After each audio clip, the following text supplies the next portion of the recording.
As you can tell, I didn't wear my nice clothes tonight. So if you want to grab another beer or a glass of wine, I'll try and make this exciting. I'm a designer and educator. I'm no longer a visiting professor at University of Illinois at Chicago.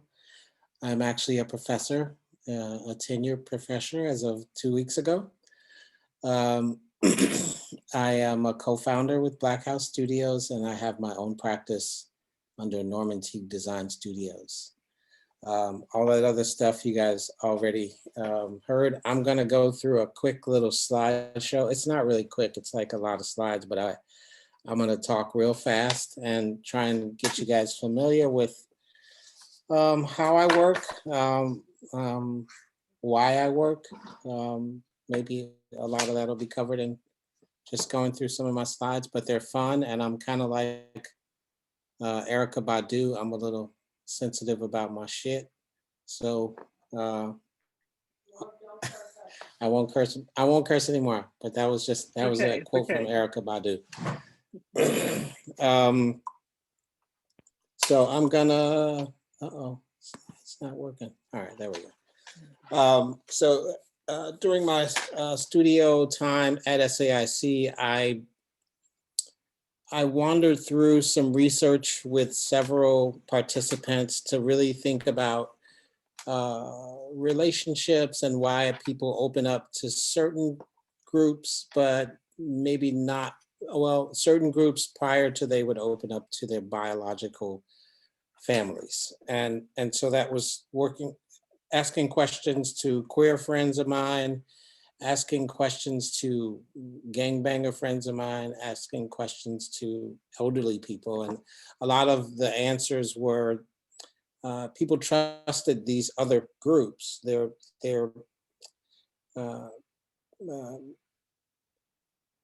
outside of the biological family were trusted a lot more. And so there was a bond or some sort of a trust that happened. And so I decided to think about how two pieces of furniture could have a similar bond. And this is called dependency. A lot of these situations had a lot of dependency and loyalty and so this was ashwood sort of found or borrowed. I found it, and some metal pieces that I had bent in the metal shop and painted black. And wound up with 3 of those pieces, dependency 1, 2, and 3, all of which used wood and metal to really come up with something that was functional, but had without one another, they really didn't function. I wanted to show off a collaboration with a friend of mine, Agnieszka Kulan. She's a fashion designer. She's a expert with a sewing machine and super creative. So we worked on a clothing line that was material inspired. This is Tyvek, a very soft version of Tyvek, which is normally a material that you would find on the side of a building. We used it for these kind of commuter coats, playing with asymmetry, but mainly trying to find a really good use of foreign material, so to say. A big fun part of my career was a show I had at Blanc Gallery. This was immediately after I graduated School of the Art Institute. Fo Wilson, my partner, was the curator, and this is just some of the pieces that the black house that's kind of floating on the ceiling was in sort of homage to several men of color or people of color had passed or been, their lives had been taken. So this was kind of homage to that. But this is also kind of where Black House Studios name was kind of born or inspired, should I say. So this is just some of my pieces.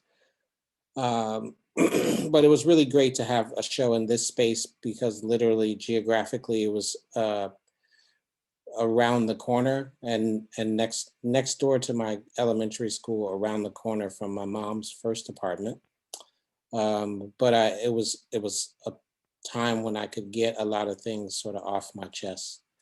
And one of Hey, those Norman, things was, sorry, yes. could you go back really quickly, but keep talking. I have a question about one of the images. No, the next slide forward, sorry. Back further? One more forward. Uh, So I just interrupted you in the middle of speaking. We're trying out this dialogue, the dialogue of no, this. So I that's hope you don't cool. mind. Jump right in.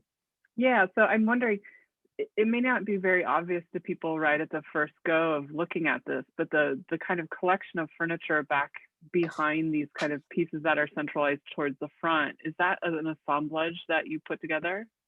Exactly. Yeah, okay. Yeah. So that was, should I talk about that while I'm here? Or?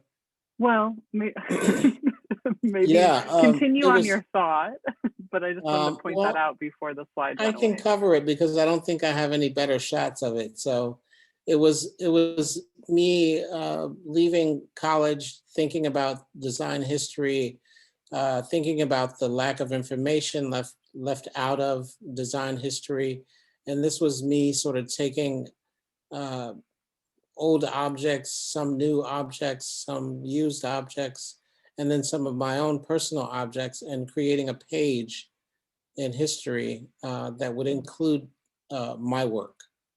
Uh, and so this was sort of an intentional uh, uh, push towards rethinking design history and what's actually recorded, and hoping that someone would write about it and have it be recorded. Um, uh, I'll talk a little bit about some of the other pieces. This was a very familiar sight to me as a young man, growing up on the south side of Chicago. We had someone that we could look up to was someone who drove fancy cars. I'm not going to say he was a drug dealer. I'm just going to say these were people that drove fancy cars without real jobs. uh, and so that inspiration led me to design and build this piece, which is a self-portrait. I had studied architecture, so I was somewhat familiar with, you learn about relief patterns and the iconic um, uh, elements within architecture. And so this stem kind of represented this colonial moment in the past. The wheel represented uh, somewhat of like something that I looked up to in the past. The books represented sort of a present or future. And so just really thinking about how I could put some things that I admired without being ashamed into my work. And so this one's called Self-Portrait. So some closer details. This one's called Zigzag. It was made in 2017. It's made of found shelving from a building in Bronzeville. But Zigzag was inspired by a fabric and also symbols in the Adinkra symbols. And it actually means to perform the unusual or to do the impossible, in reference to a snake climbing a raffia tree.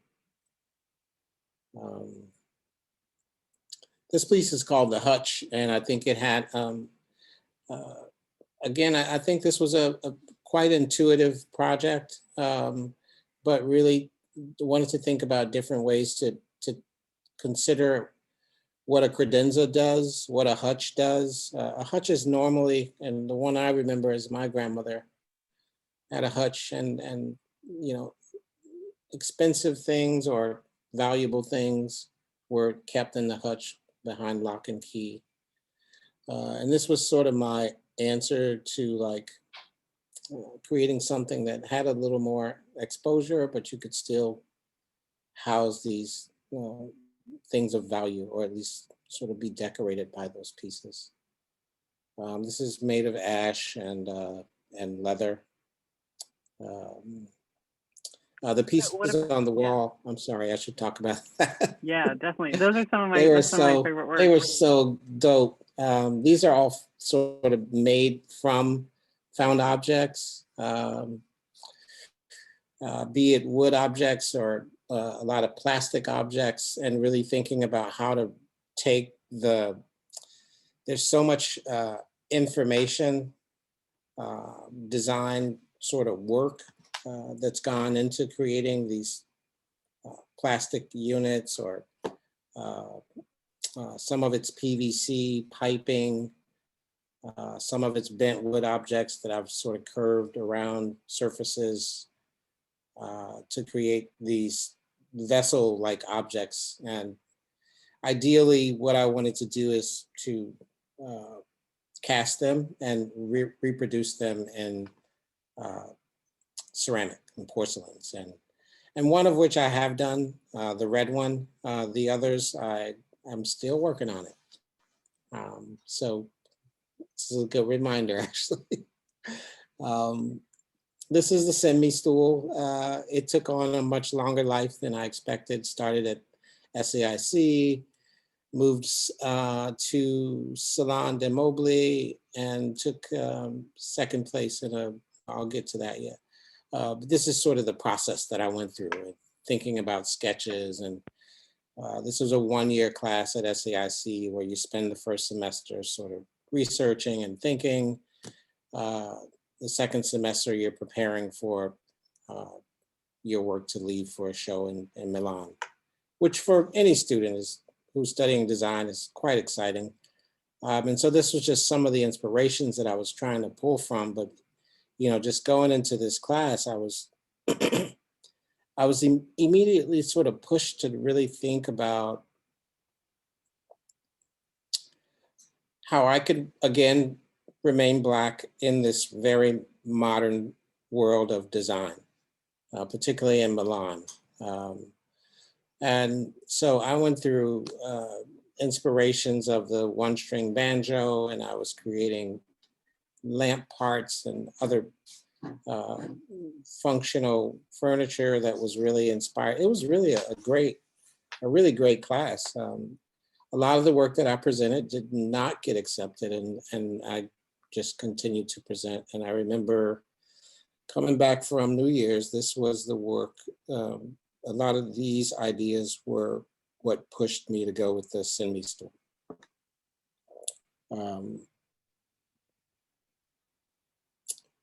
So if you can even look at the images off to the side, I'm battling with this modern world of really kind of highly finished things, and inspirations from 60s and 70s, like civil rights, prior to civil rights, but thinking about slavery moments and things that inspired people within that to get through that. And so jumping into the fabrication of that, Helen Maria Nugent and Jim Tremere were my professors in this class, but I came up with the idea, and I had to build 5 of them to take to Milan, and they had to look really, really good. And I went back and forth. Helen Maria Nugent is about 5'3". Jim's closer to 6'2", but I had to make a thing that could fit the 2 of them comfortably and carefully and safely. So through that, I actually did it and got it to Milan. And this is just some of the responses. The Dutch loved it. This guy over here was really studying the mechanics of if it's rock back and forth. The kids didn't care at all. They were just like, let me get on and ride this baby. And this is me going through several iterations of showing people how to use the Send Me stool. In all honesty, I have to say, a lot of the positions that are offered with Send Me stool, I had no idea they were offered until I got to Milan and several people had sat on it and gave me feedback. And so the comfortable position is here in the top left. But if you rock back on that same in that same position, you actually have a secondary position that you could actually sit in a stool. And then the third, of course, is the straddle, which everybody kind of goes to, but they're all very comfortable, surprisingly.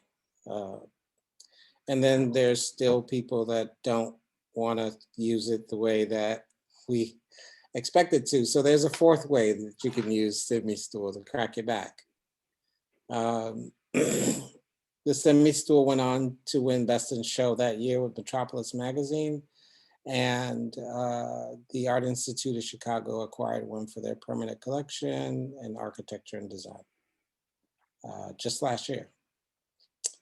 And I recently was offered to do a show with semi-stool at Design Miami, which is happening right now, and it's also being sold in a special edition through R& Company in New York City right now. So I'm going to go a little bit faster. Apprenticeships is another huge thing that I try and incorporate. We have a question before you move on. Oh, Becca, yeah. do you want to Yeah, ask unmute at the yourself end real if you quick? feel like you're rushed for time too. No, I don't. Actually, I think we got time. Yeah, I guess I'm just curious, like, what your opinion is of like this relationship that you have to the idea behind the object, what it means to you, and then seeing other people interact with it, and like, how do they get that information? Is it important to you that they're getting that information, or? Well, I guess there's two parts to that. Like the semi-stool is it's a rocker with a, it's a top heavy rocker at that.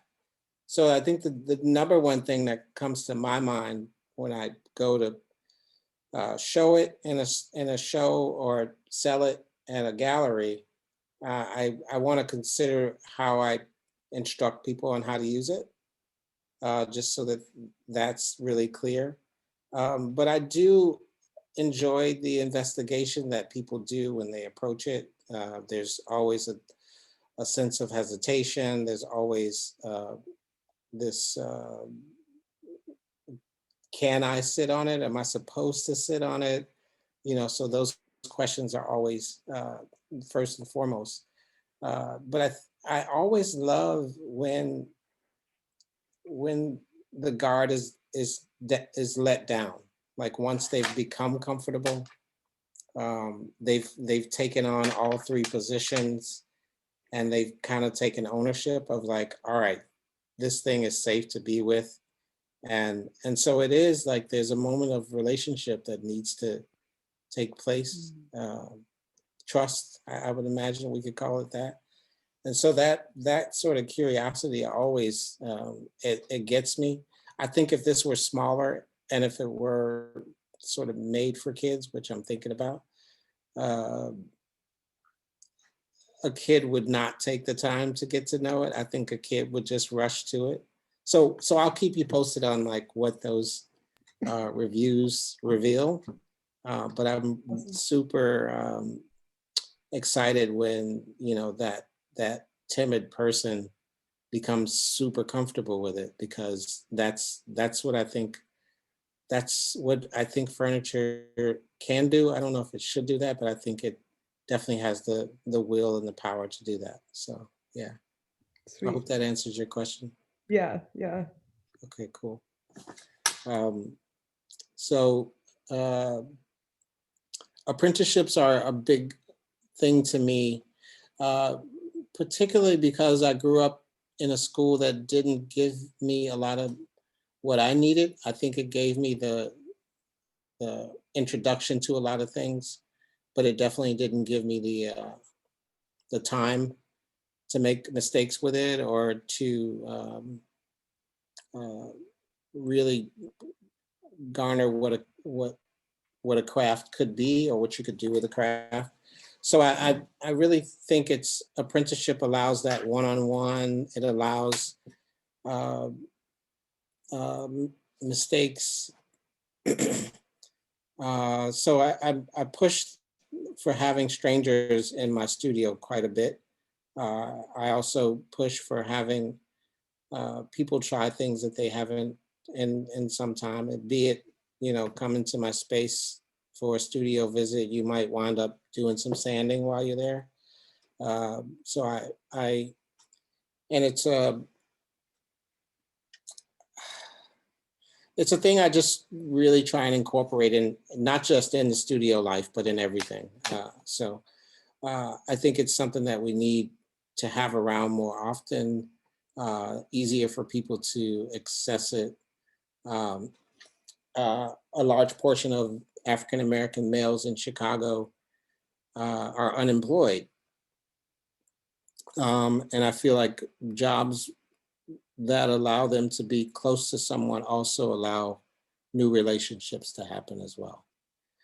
So I push within my either studio time or personal time to really look at what factories like a Herman Miller factory might do to open the eyes to the possibilities of what could be happening right here in our neighborhoods. So this is me visiting Herman Miller's factory and getting a grand tour with some of the guys that I work with. Some of the guys are just friends that I invited to come along. This is us taking over Herman Miller studio, main office. That's one of my favorite objects in the back left is the leg splint. This is some people working in my studio. This is Abire. She's a young designer, graduated from Iowa. She's been working closely with me on a few other projects. Tony, he's mostly fabrication, but I also find the time and within the design process to really share with him and other guys in my studio, Jonathan, to really think about the design process throughout. So from the beginning to end, to really think through what's being made, how it's being made, and if they can give me any advice on ways to go about that. Camila Rashid, not an apprentice of mine, but definitely a hand at times. So, and Daniel Overby, design graduate from Columbia College. He loves this work. Yeah, and so to allow them to be in that element also allows them to share the celebration of outfitting a retail space and knowing that they built and designed everything within it. It's quite an empowering movement. I just want to point out and bookmark one thing here, because this is one part of Norman's practice that I really admire, is like looking at new models for studio practice and how to involve community, bring community that, you know, people within his community that the community he grew up within, and kind of working with them as collaborators, but an apprentice and kind of a fellow community member that's exposing them to new skills and kind of reinvesting in his community. And so for me, when I look at this, it's like, and we've talked about this a little bit, it's such a new way of thinking about studio practice for a designer or a creative. The people that are within that studio practice that you foster relationships with, and how you support communities that are directly around you that you've grown up in. So I really admire this part of his practice.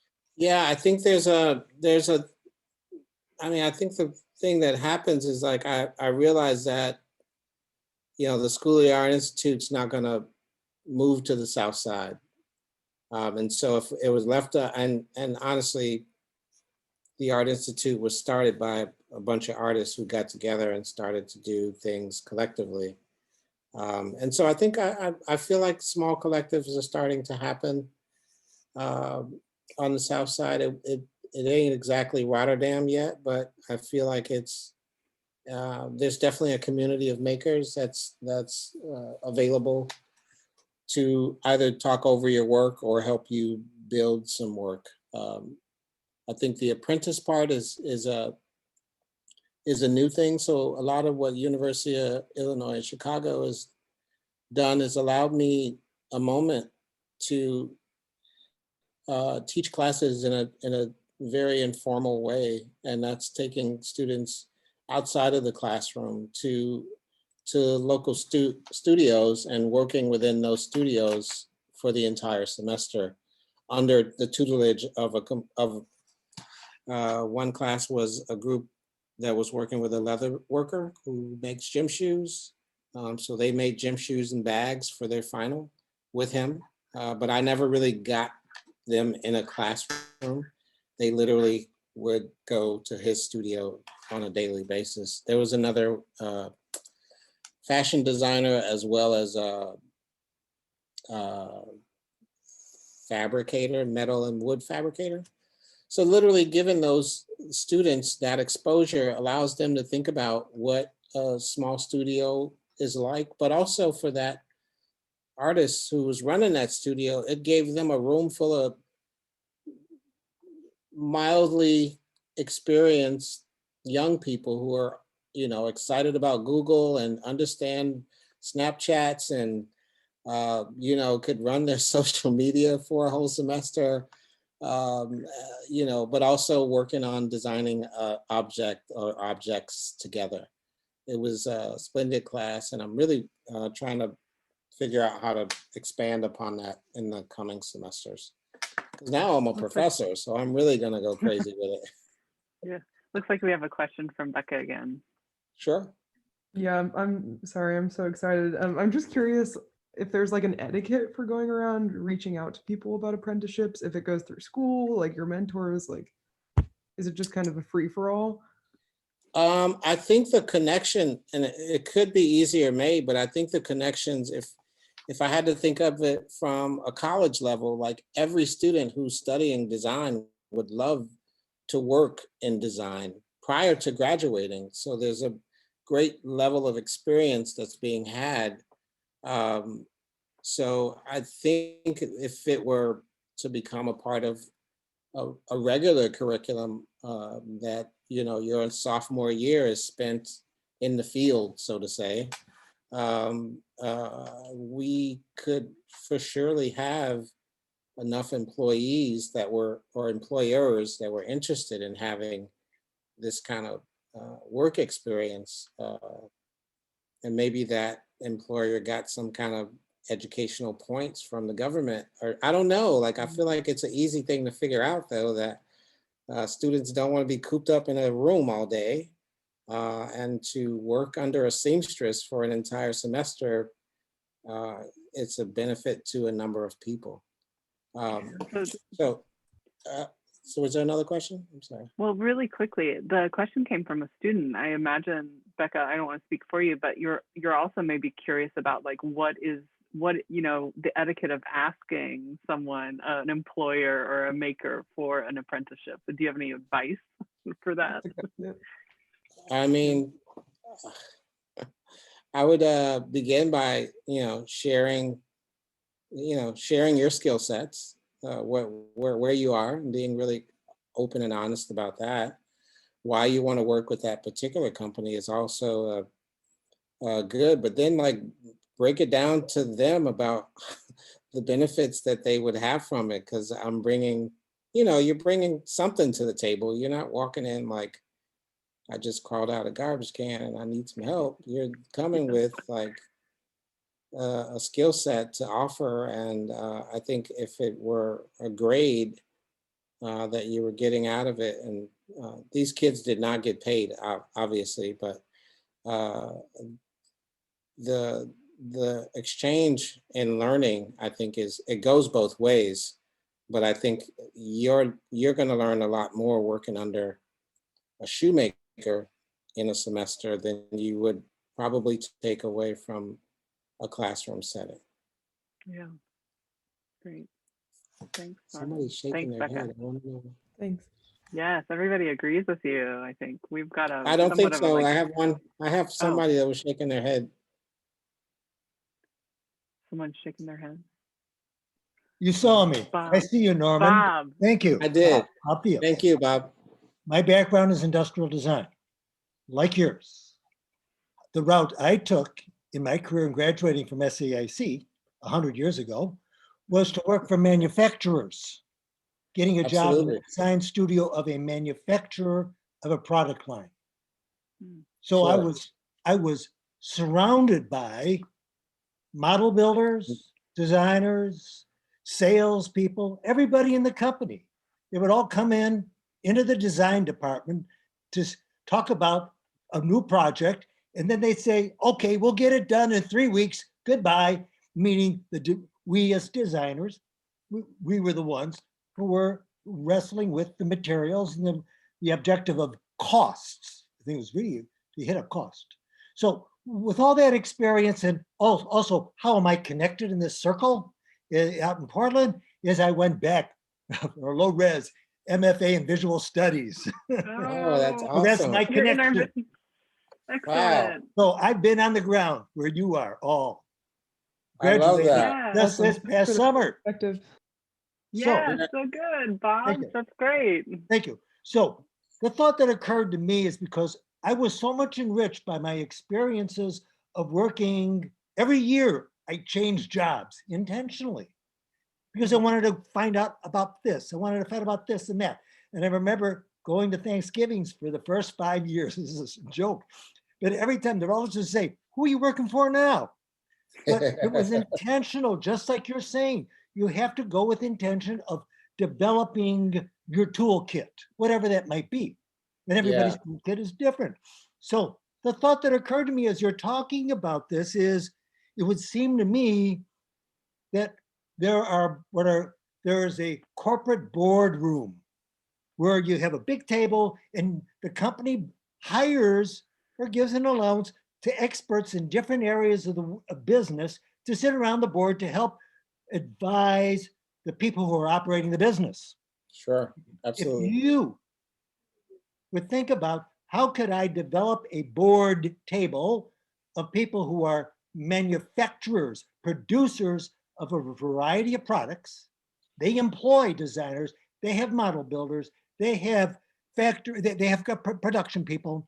It doesn't matter whether it's Kohler up in Wisconsin or Herman Miller in Zeeland, Michigan, and anybody in between, the trailer people in Indiana. So you learn all the processes and materials. And if you get people on that board, they get to meet you, they catch your spirit, and they know what you're driving for. And then they'll say, oh, we could do this and we could do that. And that would be the network where you could then rotate your students among all of those willing That is people. a brilliant, Bring brilliant. that fresh blood here. We need it. There you That's go. a brilliant, brilliant, brilliant idea. I And you can thank get you so from much for that. I'm in Chicago. Yeah, let's talk. Cool. I think I want you on my board. I got you. I have your email. I have your email. Great, great. Thanks. I should get through this presentation. Yeah, And, we've got- but please, I think it's great that you guys will ask questions as we go along. So feel free to stop me or interrupt me. This next project, Silver Road, recent project, 2020. Worked with an architecture firm here in Chicago to come up with update.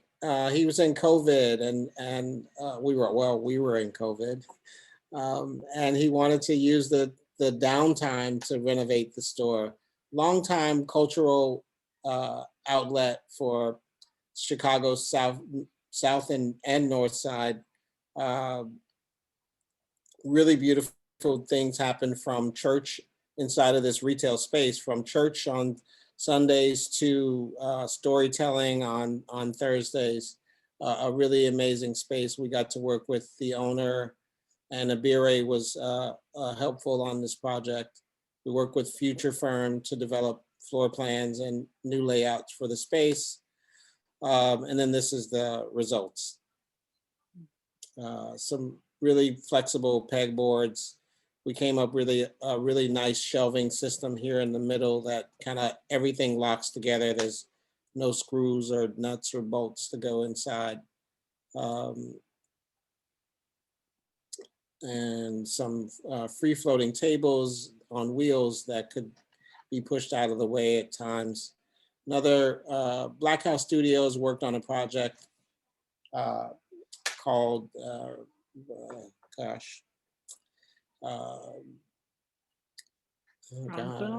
Raising, no, Sounding Brownsville, sorry. And this is my partner, Fro Wilson. I won't talk about her, but I guess I will. She's an amazing maker, writer, curator, graduated RISD, but also ran a design studio in New York City for quite some time. She's just a badass. Take a look at her website. But we worked on this project. Well, real quick, she's a future lecturer in ACD. Oh yeah. Yeah. Super. That's cool. Yep. That's great. She is my sister in love, and we've worked on quite a few projects together, and we're still working on quite a few projects together. So this is the other half of Black House. We worked on this project with Wildlife Corridor and Chicago Park Districts and Burnham Wildlife Corridor to come up with a gathering space off to the side of Lakeshore Drive here in Chicago. Because it was in the Wildlife Corridor, we decided to use something from nature. And so we worked with a guy named Dave Chapman to, along with a series of architects, to come up with this really beautiful basket weaving kind of process. Kicked out. Oh, kicked all the way out. Okay, give me a second. Oh, there we go. That's strange. I think I might have lost some things. I've got a copy on my computer too, if you need some backup, just so you know. Can we just run through it? I'm gonna give you guys a quiz at the end of this, so.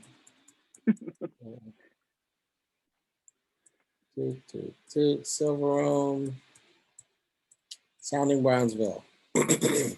So we got to work with some really dope expert craftsmen to build this, but also a number of community members that came into the studio to help us build this. After collecting willow for a couple of days, we started to build these structures within the space, and these are just some of the outcomes. Us loading it, and then this is the space once installed. And this is just some of the amazing programming that happened within the space after completed. The wicker held up for about 2 years, the willow, I'm sorry, before it started to dry out and break. And then the raccoons started to make home inside of it. So the park district decided to take it down and replace it with some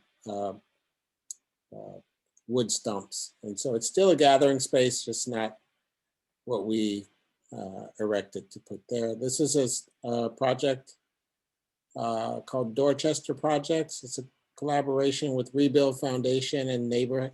So I guess I should say a big part of our practice is collaborating and working within community. And that's really, it's more so us working for community. We are design minds and thinkers and builders, but all of the input that we're working from is coming from the communities that we're working in. And so no decisions are really made. We don't walk in with a premeditated idea about what needs to go here or how it should look. It's really determined by weeks of sitting down and meeting with people and thinking about how they would like to have activities happen within their neighborhood. So coming up with a plan of the plot of land and really thinking about, our main goal was to create a dining area on this space. And so we brought back a couple tables to ask the communities which they'd like to go with. And they kind of kept pushing this kind of honeycomb shape or form. And so that became the final. We work with the community to build gates around the space to protect it. It's a really rich lot with lots of great vegetables that I don't even, I mean, they're even growing in the wintertime. It's such a fruitful, well taken care of garden. And so really giving strange people that never held a circular saw the opportunity to hold a circular saw and cut these large pieces of wood to build their garden. It really built the incentives that go along with labor. You know, the takeaway from working really hard is having something that you can call your own, show off to friends, and more than anything, use to to to to get work done, or to just have fun, or to just relax. And so, quite a bit of uh, design and fabrication, but a lot of the installations and the concrete stoops that you see in the background were all mixed and poured by members of the community uh, to really have as much uh, participation as possible.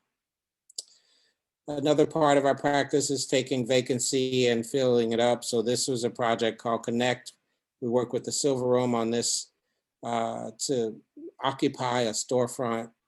You can see the turntables in the background, but really thinking about how to activate negative spaces within your neighborhood. So this was probably 60 different artists, designers, and makers that we asked to be a part of this Connect thing. And without a doubt, like so many people showed up, we had to turn people away. But it was a really great turnout to have people from the community be introduced to these forms of making and ways of expressing yourselves in a very object-driven way in a space that sat vacant for years. We had performances, we had visitors. Um, it turned out great. I'm very inspired by sort of African sculpture and the sort of handmade objects and carving. And so I worked on a recent project called Africana, a collection of things that I'm making that are inspired by things that I love. And so these are just some of the inspirations. And then these are some of the chairs for Africana. These are also a part of the show at Art and Company right now in New York City. But working with Johannes Lacour to come up with a sort of leather, I like to think of it as like a throw for the chair and a cushion, but also thinking about these kind of modern lines to go with it. The chair is completely made of wood. There's no metal connections. The body itself is CNC cut, but you can see some of the joinery here where the rocker base connects with this leg. And then we have an area at the top where the leg kind of morphs out of the bottom of the chair. So it has some modern aesthetics to it with this carving that I felt like really reconnects it to Africa, thinking about hand carving and its significance, and how that's hardly ever seen in a modern piece of furniture, and really thinking about how to add the two of these in a very poetic way. The very informal way that the leather is tossed over the chair, but it offers a tremendous amount of comfort. I also stamped on the back of this in the Yoruban language. This means to create craft, what is it? Craft as an economic circle is what I stamped on there. And it's really just pushing the values that I have around makers sort of working together to get things done, creating places like small factories or in communities of color. Solange Knowles, I gotta talk faster, this has been a while. Solange Knowles, I got to work with her on some architecture for Pitchfork here in Chicago. These are my guys. I was actually teaching a class at Oxbow when we got the call, but they wanted it in a week. So with the help of my partner, Fo Wilson, and the guys, they got it built. Asked to work with exhibitions team for the Obama Presidential Center. I'm sorry, I got to go through this one real quickly. I know most people think this one is the one to talk about, but with a lot of inspiration, we've looked at quite a few museums to think about how the narrative is sort of run from one floor to the next. And so we visited quite a few museums looking at the beauty and the significance and the narrative, be it negative or positive, the civil rights movements and segregation throughout Chicago, and how to best portray a story that represents President Barack Obama. It's a fun project. There's a lot of thought and communication that comes from the community around us. And I hope that you guys can visit whenever we get this thing going. So it's been on a slow motion due to COVID and lawsuits. Back Alley Jazz, another project we worked on, inspired by really beautiful organic movement that happened in the 70s with Jimmy Ellis at the forefront of like really thinking about ways in which a really broken community could be fixed every Sunday after church. They would have these jazz sessions like in the alley. And we wanted to rejuvenate that on the south side of Chicago. So we got with a number of artists, architects, and designers to really think together about how they could occupy a house on the south side of Chicago for an afternoon and throw one of the livest jazz sets the south side of Chicago has ever seen. And this is an ongoing event. It happens every year, but I think that's what the power of like design can do. It really opens the eyes to people to think about what can be done and then allow them to the room and capacity and support to do that. All right, now I'm done. Oh, dang, good job. Thanks for that. So You're welcome. Thank you. yeah, Thank you. there were some questions during the conversation, but let's open it for questions now if anybody has one. It looks like Russell, if you want to unmute yourself, if you can figure that out. Yes. Yeah, good. Yes, thank you. Thank you. Interesting presentation. I have a relationship with wood that goes back many, many years and more active many, many years. Did some retail design space a little bit with some clear pine. There wasn't a knot in this wood. It was just incredible. We're talking 30 years ago. But so my question is, what opportunity did you seize that connected you with wood? And apparently there is a love affair with it beyond design or prior to design, just that raw material and the opportunity to learn the tools and the techniques and et cetera. Sure.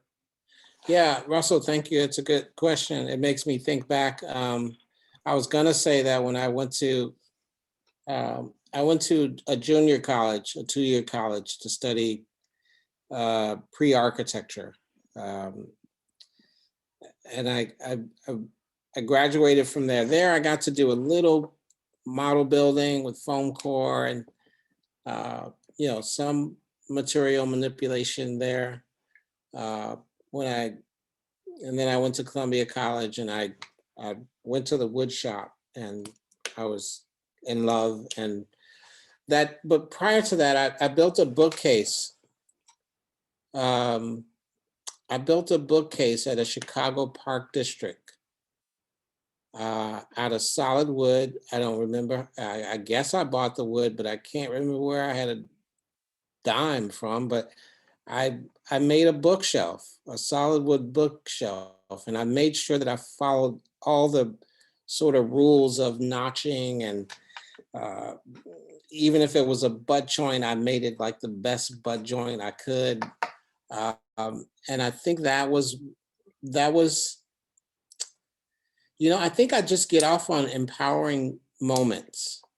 And so that felt like an empowering moment where I had full control over what this thing was going to look like, what it was going to be like from beginning to end.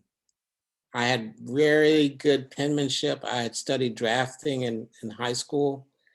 So I drew it up from the ground up. I think it wasn't that wide, but it was,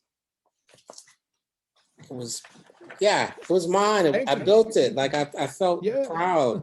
Thank you. And I Yes. think that was it. Like, I think for one moment I had full control over what this thing would be like from beginning to end. And that was enough. And if I had gone on with that just being my hobby, I think I would have been okay with it.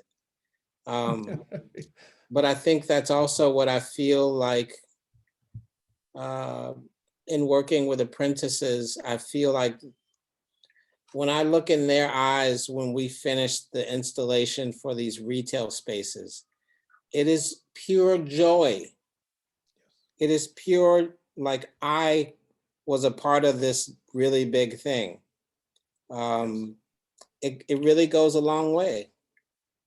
So yeah, Thank wood you. is wood is a precious material that I've learned to respect. I've learned to appreciate it, and I think a lot of the work that I do kind of highlights the nature in it. Like, I never want to paint a piece of wood. I highly love that the grains or the manipulation is very obvious. Yeah, I'm gonna stop there because I know there's a lot more, but I appreciate your question, Russell, and I hope to see your work too. Rebecca? Yes. Hi, Rebecca. I'm in a writing program, Oh, cool. creative Yeah. writing. Yes. So, Yeah, the Perhaps PNCA's you- MFA, right? PNCA's MFA in creative writing. Yeah. yes. Yes. Nice. Yeah. Yes. Great. Yeah. But yeah. I hope I get to visit whenever we can. Good. We'll get you out. Thank you again. Thank you. Hi, Rebecca. Hey, How are you? I'm well, thank you. Thank you for your presentation. That was great. Thank you. I'm a PNCA sort of affiliate, rando community member. Right on. And two questions came to mind. You chose both, one or neither. One is, I'm curious about a failure or a mistake in public that you made, and if you've made one, and how you dealt with that. I always think that's an interesting question for people who are working outside of their studio. And the other is the shift in your work from translating your own focus into the Obama Foundation and working with someone else's narrative, and how you're expressing sort of that narrative as opposed to your own curiosities. Sure.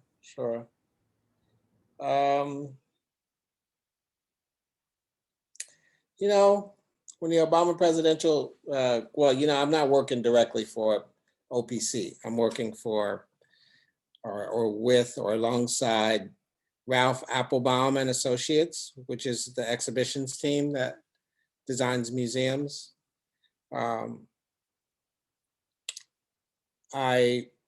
When they first approached me, the first and only thing that I mainly have sort of stuck to in my request is that whatever happens from a building and sort of making standpoint, if you want people in this community to take ownership in what's happening at the Obama Presidential Center, you'll have to involve them as much as possible in what those things, what's going in.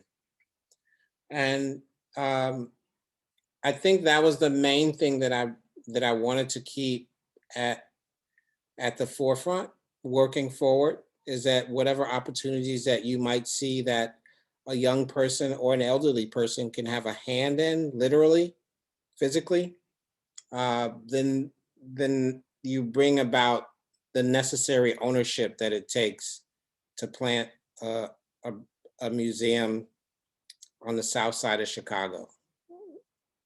I think that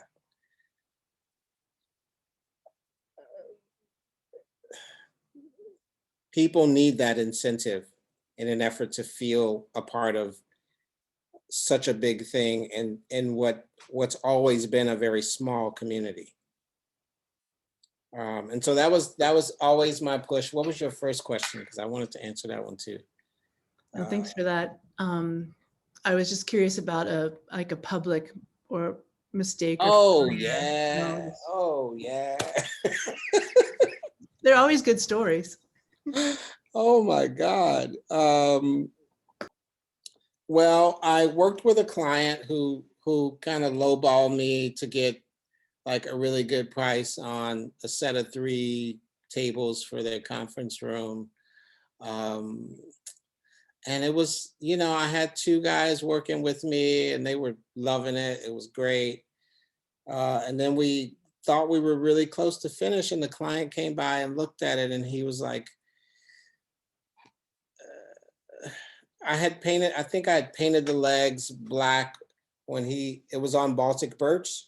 So the plies on Baltic birch is really kind of a sexy finish. People want to see that kind of exposed plywood. And I think I had painted the entire thing black.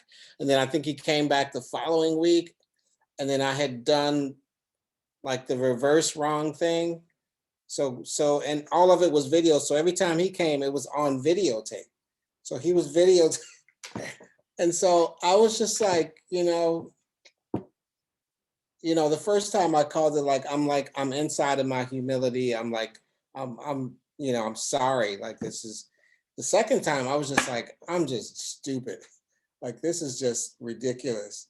And dude was still okay with it. I mean, he was like, I understand, but I make mistakes constantly. I try to learn from them. At that particular time, I don't think I was listening very well, but so yeah, I'm constantly making mistakes, even today.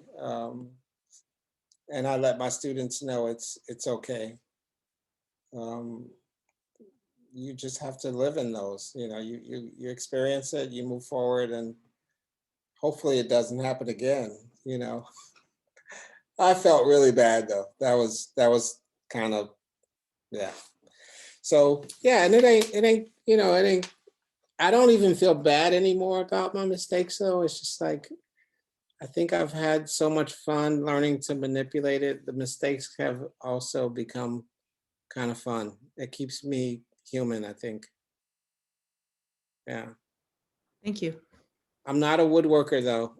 So it's always a learning experience. I've never taken a woodworking class. I just build things out of wood. Use a lot of screws. You guys probably don't use screws. I learned how to make furniture using drywall screws, and it works. I'm not proud of it now, but it was.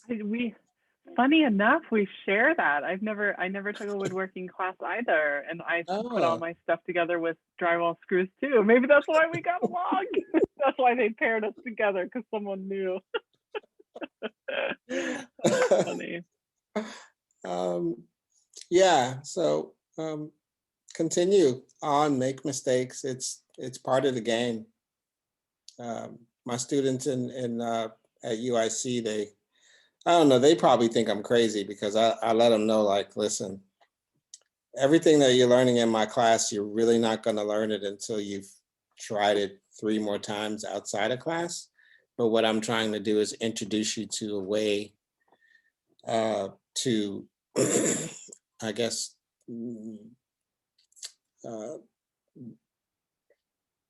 make good mistakes, I guess. Like, I'm introducing you to something that you might get to use in other forms of life. These are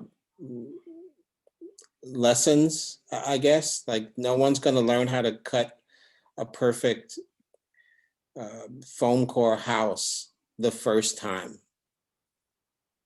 But if I repeatedly make that foam core house, then I'm probably going to get it right the fourth or fifth time. And so I just, a lot of my students will drop the class before they have that talk with me. And I'm just like, I'm really just introducing you to a number of ways to manipulate a surface or a plane to be something more. It's up to you to sort of use that skill set over and over again in your own way before you're somewhat perfected it. Do we ever really perfect it though? The question. Everybody turn their mics on. I can't hear anybody. I feel like I'm any talking. other questions?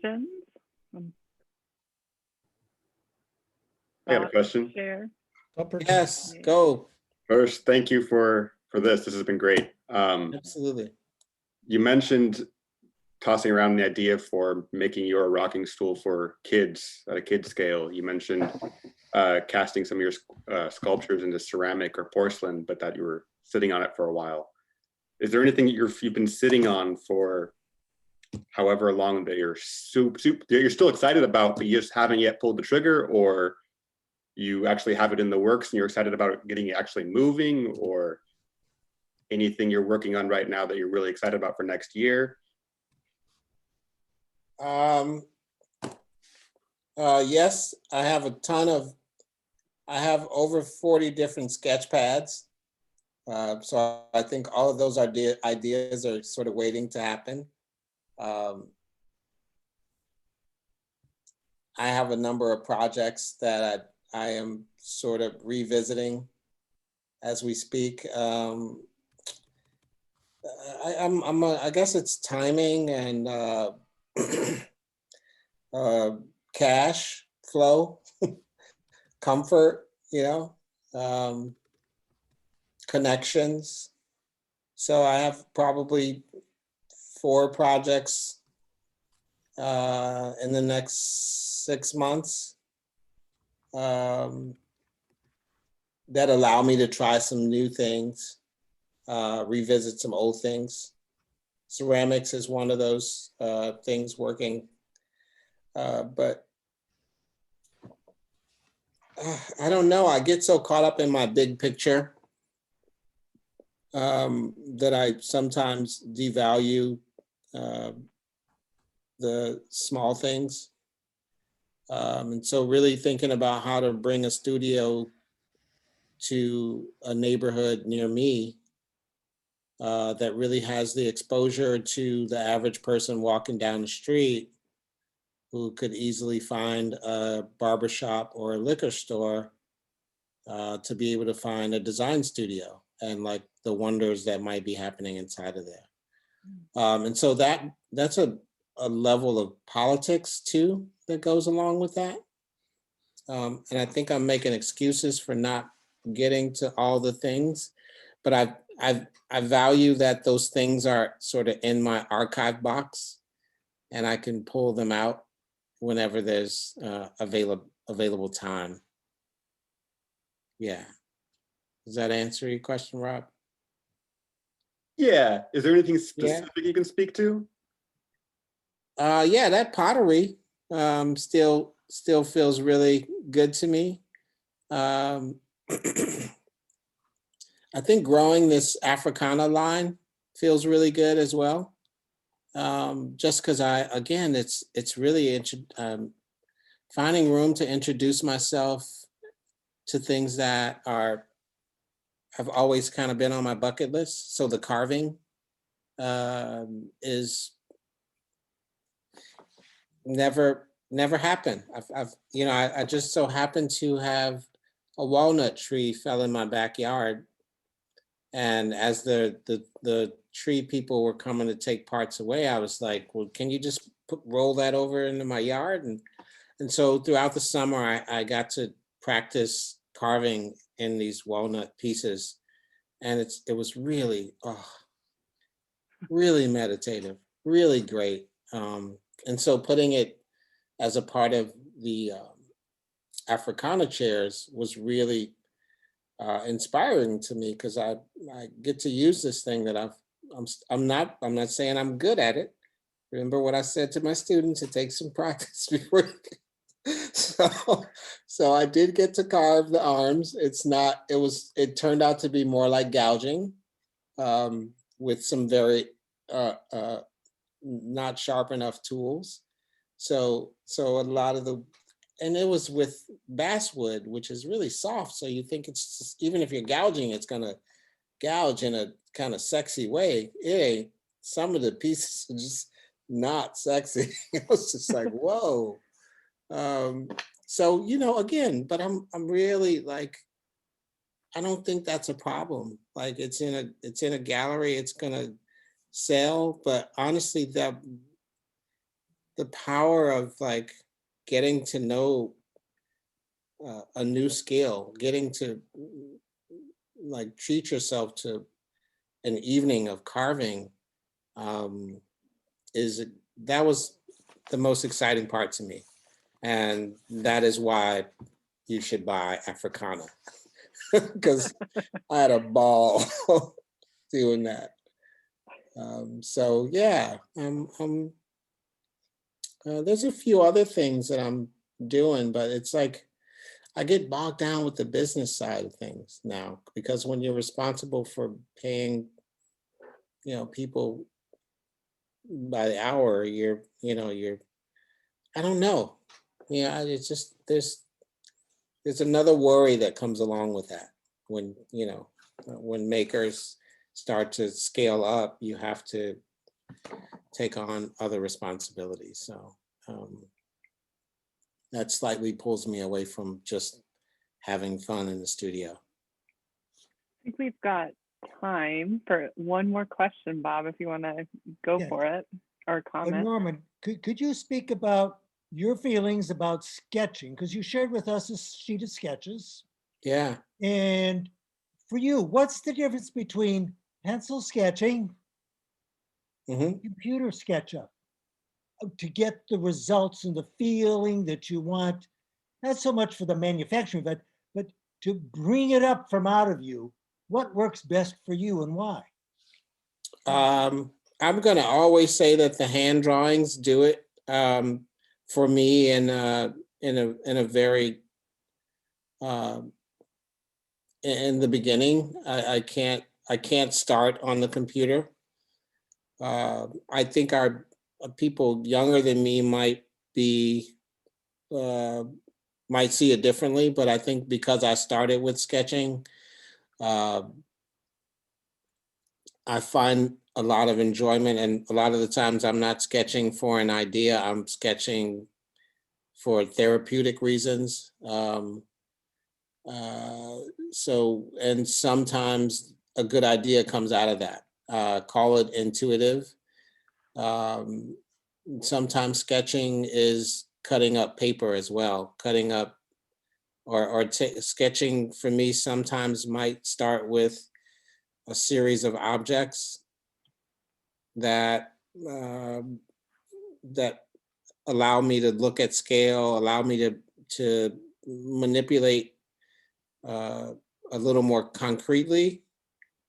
So yeah, sketching for sure. In fact, I'm really not that great on the computer, which is why I have lots of young people who really enjoy SketchUp and Rhino and things like that. So I think it's a great tool. It is the new pencil for some people, but for me, it'll never replace what we can do with our hands and minds. Thank you. Thank you, Bob. I appreciate it.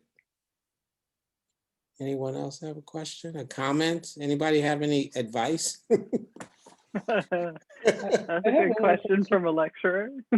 I'm Becca? curious, like, what you did in school to get noticed. I know that's kind of like I don't know, that's kind of a silly question to ask, but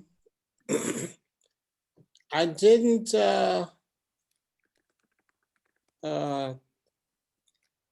do it to get, finally, particularly for SAIC, I didn't do it to get noticed. Like, it was really from the heart where I really opened my eyes to, like, as a Black man, you have not read, heard a recital nor a lecture about any other Black man or woman to align yourself with. Like, you're searching for that alignment or that, that spark that says, like, if I was looking to be a performer, I'm like, there's that James Brown. If I was looking to be a writer, there's that James Baldwin. And so in design and building furniture, I found the Thomas Day, and I found the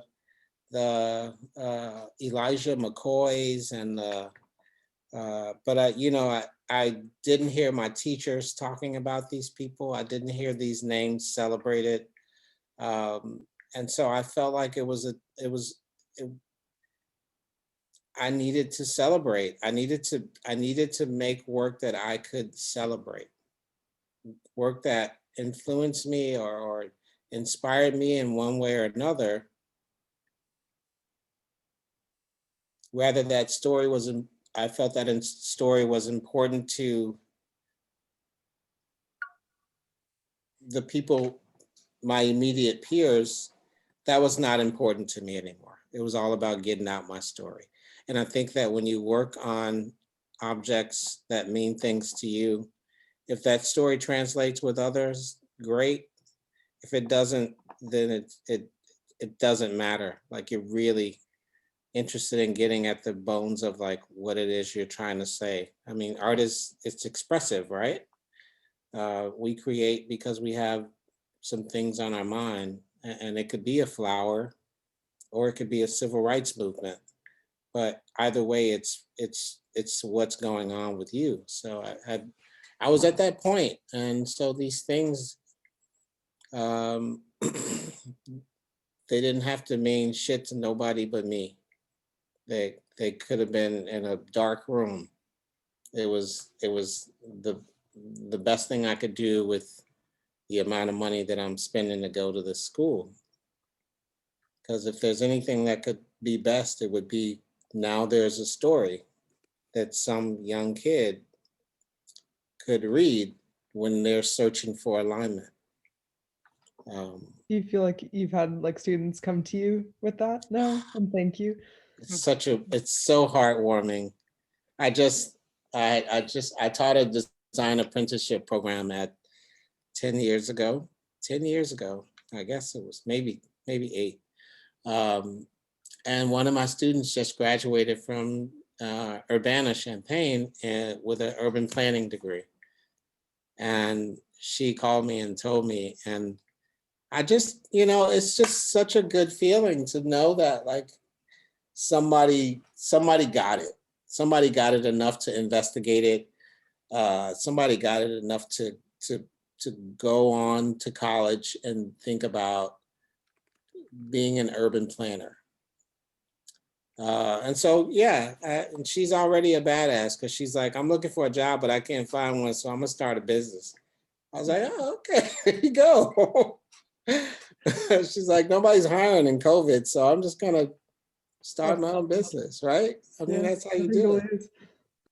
Yeah, so that's, and I get that all the time. So that is more than enough for me. The fact that someone writes about me and puts it in an article and one of those students reads it, it's just making the work a little less harder for the next student or the next researcher or whatever. Yeah, it's nice to look at it from like a pure perspective and kind of strip away all the expectations and the worries that come with going this direction. So Sure. it's really nice to hear that. Thank you. Thanks, Rebecca. I appreciate that. Hey, Eli West. Is he asleep or is he? Yes. How are you? I'm doing all right. How about Tell me you? about your practice. I work didn't- mainly with fiber and felting to do like large scale wall hanging, well, different sized wall hangings and sculptures. Ooh. So how big is it? Right now, I just did my biggest one, which is like 5 feet by 4 feet. Okay. You want to Hoping share get bigger. So it's like this. it? Wait. Yeah. Oh yeah, that's really big. Oh, wow. That is big. Wow, that's amazing. For I felting, that's sneak pretty peek for large. critique tomorrow. For critique tomorrow. Oh, it's Yeah. tomorrow. Yeah. Oh, okay. So you were probably working right now, weren't you? Maybe. No, I was doing a little bit of needle felting. I love that. That's really great. Thanks for sharing. I wish you all the best tomorrow. Thanks for presenting. I really enjoyed this lecture. Oh, you're welcome. It's my pleasure. Yeah. We've got a handful of them headed into critique tomorrow. So Oh, nice. All-nighters well, tonight? Tell me you guys are yeah, done. maybe. No, there's some of them that are saying no. A Maybe little more work? little. Okay, A little more. I got you. Well, we're at the top of the hour. Man, Norman, we're just so lucky to have a format that allows us to all come together. I really wish it could be in person, and we will absolutely bring you I out will here be to there, I Portland. promise. I will Yes, visit. it will happen. I look forward to it. Yeah, I think the alignment of like the belief system within your practice and the way that you operate as a designer and a craftsperson and a creative just aligns with like the program and some of the students that come through it. And so I'm so excited and so happy to have you talk Yeah, to the community here, and so thankful for the ongoing friendship and relationship that we have. So thank you guys. Thank you're you. a gem. Thank you for your institution. Thank you for making time for me. Thank you for doing these kind of talks. Yeah. I hope it continues to inspire folks through this pandemic, and I really do hope that I can visit you guys at one time or another. Maybe I'll create my own residency in some Airbnb close to you guys. Or my guest room. Or Maybe. that. Apprenticeships. We need more apprenticeships over here. Yes. Definitely. And if any of I you think- guys are in Chicago safely, yeah, look me up. Yeah. You can come work think at my if we- studio. I think if we can get you out here and get you in the shop with some of these students and making and in that Zen space, Yeah, that'll be delightful. So we'll just that would plan be on so it. great. As long as it's outdoors, we get to work outdoors. No problem. Just come in the summer. Design Let's build. build a barn in the middle of downtown. How's that?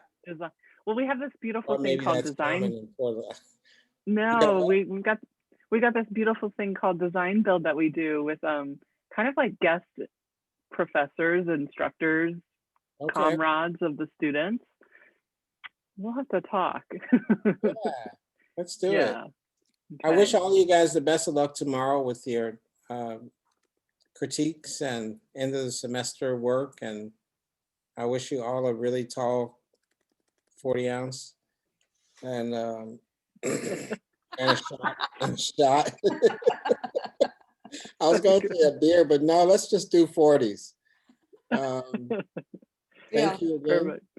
And I hope to work with all of you soon one day in some capacity. Absolutely. Thank you, Bob. Yeah, thanks, appreciate it. Bob.